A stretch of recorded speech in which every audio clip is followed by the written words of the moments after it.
At its zenith, the Roman Empire was a colossus, a world unto itself.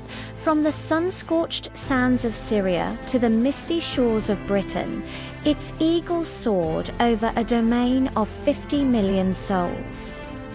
Its cities, like Rome itself, were marvels of engineering and art, monuments of marble and stone that seemed destined to last for eternity. The Colosseum roared with the cheers of the crowd, aqueducts carried fresh water for hundreds of miles, and legions patrolled borders so vast they seemed to touch the edge of the world. It was the embodiment of power, order, and civilization. So, the question that has echoed through the centuries is as profound as it is perplexing. How could something so mighty, so seemingly invincible, simply fall? The answer isn't a single event, but a slow, agonizing unraveling, a story of decay from within and relentless pressure from without. Let's first look inside the heart of the empire, where the seeds of its destruction were sown. The political landscape of late Rome was a treacherous swamp. The stable succession of the early empire had devolved into a bloody, chaotic freefall. Emperors rose and fell with terrifying speed, often lasting only a few months before being assassinated by their own guards, a rival general, or a court conspiracy. This period, known as the Crisis of the 3rd Century, saw more than 20 emperors in just 50 years. Imagine trying to run a government when the leadership changes hands through murder every couple of years. Civil war became a constant state of being, with ambitious generals marching their legions not against foreign enemies, but against each other, fighting for the ultimate prize, the imperial purple. The empire was tearing itself apart. This constant instability bred deep-rooted corruption. Officials, uncertain of their future, enriched themselves as quickly as they could, lining their pockets while the state withered. The very foundations of Roman governance were crumbling. Alongside this political rot, a devastating economic crisis was strangling the empire. For centuries, Rome's conquests had fueled its economy with plunder and slaves. But when the empire stopped expanding, the flow of new wealth dried up. To pay for its massive army and bloated bureaucracy, emperors resorted to desperate measures. They started debasing the currency, mixing precious metals like silver with cheaper metals like bronze to mint more coins. The result was hyperinflation. A coin that was once pure silver became little more than a silver-washed piece of bronze. Prices skyrocketed. People lost faith in money entirely, and the economy reverted to a primitive system of barter.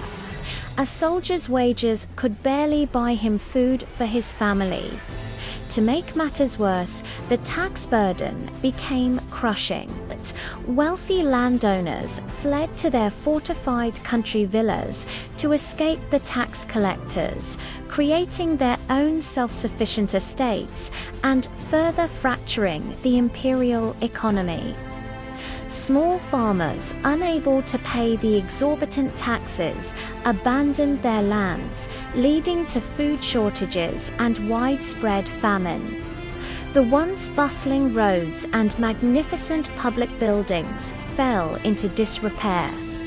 The economic engine of the Roman world was sputtering and dying.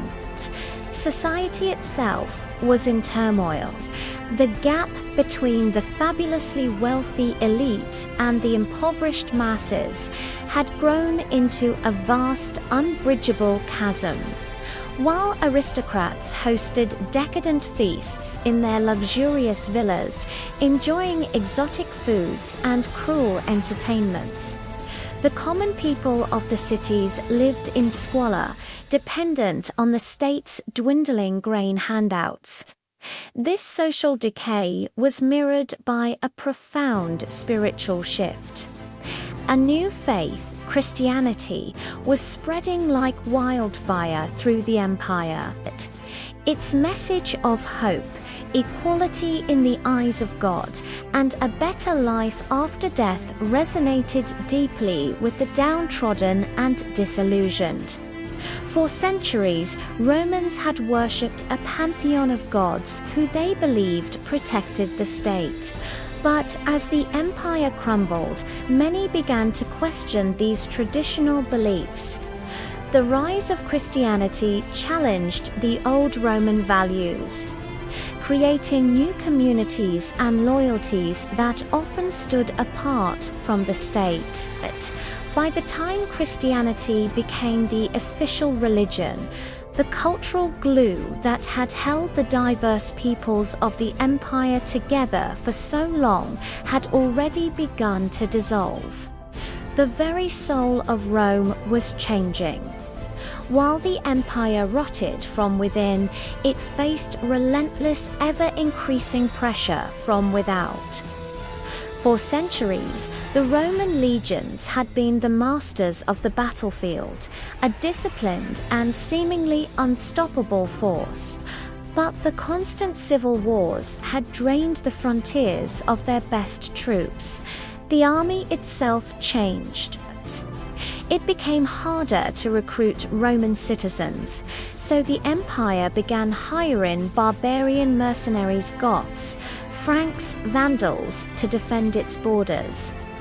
These warriors were fierce, but their loyalty was often to their paymaster or their chieftain, not to an abstract idea of Rome.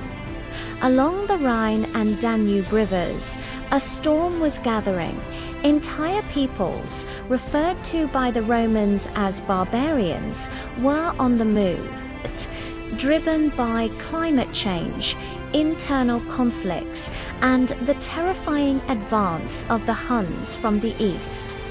Germanic tribes like the Goths and Vandals pressed against the Roman frontiers, not just for plunder, but for a new place to call home. The legions, stretched thin and demoralized, struggled to hold the line. The borders were no longer impenetrable walls. They were porous, leaking, and on the verge of breaking completely. The breaking point arrived in the year 410 AD, for the first time in 800 years. The city of Rome itself was breached by a foreign enemy. A Visigothic army, led by their king Alaric, marched through the gates and sacked the Eternal City. For 3 days, the Goths plundered its treasures, burned its buildings, and terrorized its citizens. While the physical damage was significant, the psychological impact was catastrophic. This was Rome, the heart of the world, the symbol of invincible power. Its violation sent a shockwave across the empire. It was a clear and brutal message. The empire was vulnerable, its defenses had failed, and no one was safe. The sack of Rome in 410 wasn't the end, but it was the beginning of the end. It shattered the aura of invincibility that had surrounded Rome for centuries and emboldened other tribes to carve out their own kingdoms from Roman territory. The Western Roman Empire was now in a death spiral. The final act was almost anticlimactic. Over the next few decades, the Western Empire shrank dramatically. Britain, Spain, North Africa, and Gaul were lost to various barbarian groups who established their own independent kingdoms. The emperor in the West controlled little more than Italy itself, and even there, his power was often nominal, with barbarian generals holding the real authority. The end came not with a bang, but a whimper. In the year 476 AD, a Germanic chieftain named Odoacer deposed the last Western Roman emperor. A young boy ironically named Romulus Augustulacer, name that combined the founder of Rome with its first emperor. Odoacer didn't even bother to name a successor. He simply sent the imperial insignia, the diadem, the scepter, and the purple robe to the Eastern Roman Emperor in Constantinople, signaling that a separate emperor in the West was no longer needed. And just like that, after more than 1,000 years of history, the Western Roman Empire ceased to exist. So, how did Rome fall? There is no single cause. It was a perfect storm, a complex web of interconnected failures. Political instability and civil war paralyzed its government. Economic collapse, driven by inflation and crippling taxes, starved its people and its army. Social decay and a crisis of identity eroded its cultural foundations, and all the while, relentless external pressures battered its weakened frontiers until they finally broke. The fall of Rome was not a sudden event, but a long, slow process of disintegration. Yet Rome never truly vanished. Its legacy is all around us. The languages we speak, like French, Spanish, and Italian, are children of Latin. Our legal systems are built on the principles of Roman law. Our architecture still echoes the grandeur of the Pantheon and the Colosseum. The story of Rome's fall is a timeless and sobering lesson about the fragility of even the greatest civilizations. It reminds us that no empire is eternal, and that the forces of decay, both within and without, must always be kept at bay. Thank you for joining me on this journey through the twilight of the Roman world. If you found this story fascinating, please like, share, and subscribe for more deep dives into history's most pivotal moments. Let me know in the comments which historical event you'd like to explore next. See you in the next video.